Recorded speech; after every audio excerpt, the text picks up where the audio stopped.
ዛሬ ደግሞ ምሳ አምጪልኝ ሳልሽ ነው እንዴ የምታመጪ? ትላንት ሳትበላ ስለሄድክ ነው። ደብሮኝ ነው። በምን እንዳኮረፍክኝ ማወቅ እችላለሁ? ዝም ብዬ ምሳ ፈልገህ ከወንድሜ ጋር እያወራሁ ብዙ አስጠበቅኩ። ወንድምሽ ነው? አዎ። ሌላ ሰው መስሎክ ነበር? አዎ ማለት አይ እንዴ ቢሆንስ መብትሽ እኮ ነው ከፈለግሽ ሰው ጋር ማውራት እንዴ። በእርግጥ ጸጋሽ ጎረቤቴ ነው፣ ግን ከወንድምም በላይ ነው ለኔ። እናቴን የሚንከባከብልኝ እሱ ነው። እንደ ታናሽ እህቱ ነው የሚመክረኝ የሚቆጣኝ።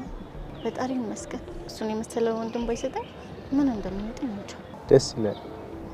እኔም እህቴን በጣም ነው የምወዳት። እየፈለገች ነበር። ታያት እባክሽ፣ አናዳኛለች። የእናንተ ፍቅራችሁም ተላችሁም ደስ ይላል። ብዙም አይቆይም። ያሁን እንኳን ይለያል። በጣም አዝኜበት። ምን ነው? አይ ምን ታዩ? በፍቅረኛዋ ምክንያት ነው። አንቺም አይተሽዋል? አዎ። እኔ ወንዶችን አላምናቸው። ሌላ ሴት ላይ እንደሚቀልዱ እህቴ ላይ ቢቀልዱ አንድ ባንድ አስቀይማቸዋል።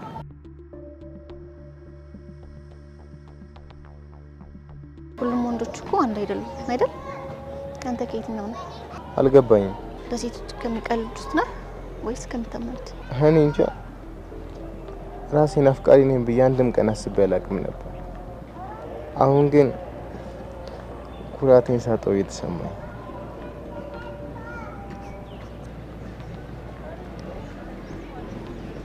በቃ ልሂድ። ትንሽ አትቆይም? እቴቴ ሰዓት ይቆጣ ልድረስ። እሺ በቃ። ከአሁን በኋላ ሳይገባኝ እንዳታኮርፈኝ። እዚህ ያለኸኝ እኮ አንተ ብቻ ነው። ትዘጋኝ ደብሮኝ ነበር። እኔ እኮ ስልኩ ማለቴ አይ ስልኩን እያወራሽ ዝም ስትይ ከወንድሜም ጋር አታውሪ ልትለኝ ነው? ወንድምሽ መሆኑን መች ነገርሽ? መች ጠየቀኝ? አይ ነው ሌላም ሰው ቢሆን ኖርማል ነው። በቃ መብትሽ እኮ ነው ከሁሉም ጋር ማለት። ብቻ በቃ ልሂድ።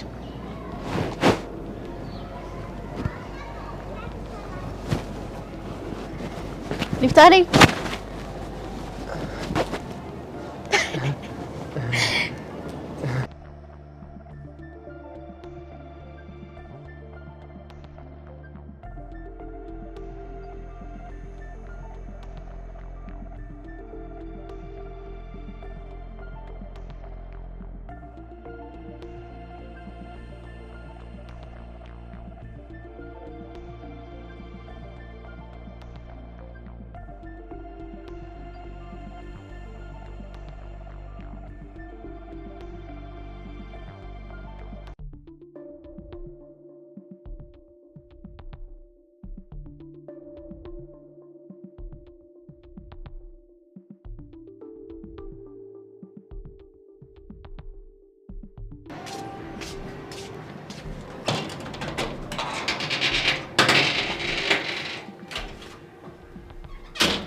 የታባሽ ቆይተሽ ነው አንቺ መጣሽው?